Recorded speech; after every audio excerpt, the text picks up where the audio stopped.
friends, it's Bran and welcome back to It's Mom Life. I am here to share my 2016 mom goals. So as a parent, there's a tendency for me to look back with each New Year's on how I can improve my parenting or new things I'd like to try in my parenting. Because I feel like sometimes New Year's resolutions can be an opportunity to say what didn't work, but it can also be an opportunity to add more new things in or to give yourself a pat on the back for the things you did really well. And so for me, there are three main things that I want to see happen in 2016, and not all of them are big changes. So let me jump right in. Number one, the first thing I'd really like to see shift for me and my parenting is to work on getting a routine together for bedtime a little bit more. I want to tighten up that bedtime routine. I feel like the morning routine is pretty good, and that's great. I mean, I have a pretty nice morning routine, but I feel like I need to replicate that for bedtime. And so I'm going to work on that, and it's definitely going to be something I plan to post here. So I'm going to post a video soon sharing my morning routine with my boys when they wake up. And if you haven't seen my video on what I do before they wake up, go stop by my channel, Brandi Jackson, which is linked in the homepage here, and you can check out that video where I show you what happens before they wake up.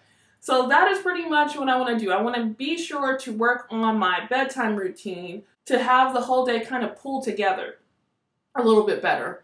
And so the second thing I really want to see happen this year is for my children to really adopt the clean up when you're done playing rule of thumb. And I know it's going to be on me to produce the reminders for my kids, also to make that a routine where I'm letting my kids remember every day that they need to clean up as soon as they're done playing with their toys, because generally that is something that I just have given up on and have generally just walked over and cleaned up any messes that were lingering because it was easier, I knew where everything goes, and I just didn't want the hassle of trying to explain it. But I really need to make space for my kids to learn this, or else I will be cleaning up after them for the rest of their stay in my home. So I want to get that in place. I really want to make sure that we can get toys put away and build the habit. If you see something on the floor, just pick it up, even if you didn't do it, because a lot of times my kids will be like, oh, well, so-and-so did it.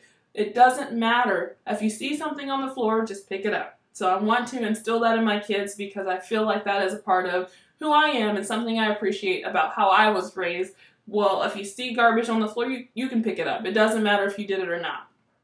So the third item that I really want to see on the agenda for 2016 is for my kids to really have a chance to create things more often with me or by themselves. And I want to figure out how to do it where I can help a bit more, because generally my kids create stuff all the time, but it's like making robots out of, stuff around the house or making forts and stuff like that. But I really want to start adding in actual creative projects where we can sit at the table and do some tactile work together, and we can also at the same time be having great conversations and quality time. So I really need to and want to see that happen. And so pretty much what I think I might do to get that one taken care of is to plan ahead and make sure to produce a craft and something that we can do. And of course there's some checkpoints to consider. I want the craft to take a decent amount of time.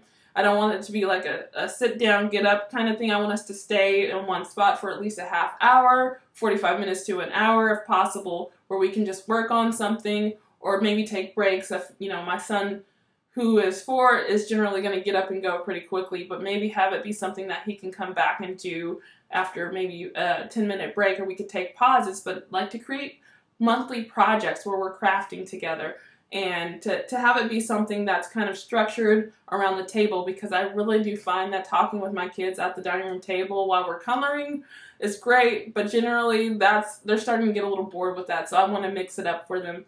So those are my 3 items on my 2016 mom agenda. I would love to hear from you guys too. Please share in the comments below what would be really cool to see your kids or your motherhood look like in 2016. I love this kind of conversation, so please don't be a stranger. Let me know what your thoughts are. And also, please be sure to subscribe to this video. Please be sure to give it a thumbs up if you could relate to any of my my goals. And also, please be sure to stop by the It's Mom Life Facebook page and like our page. Introduce yourself, say hello to the other moms, and I look forward to catching you in 2016. Happy New Year's!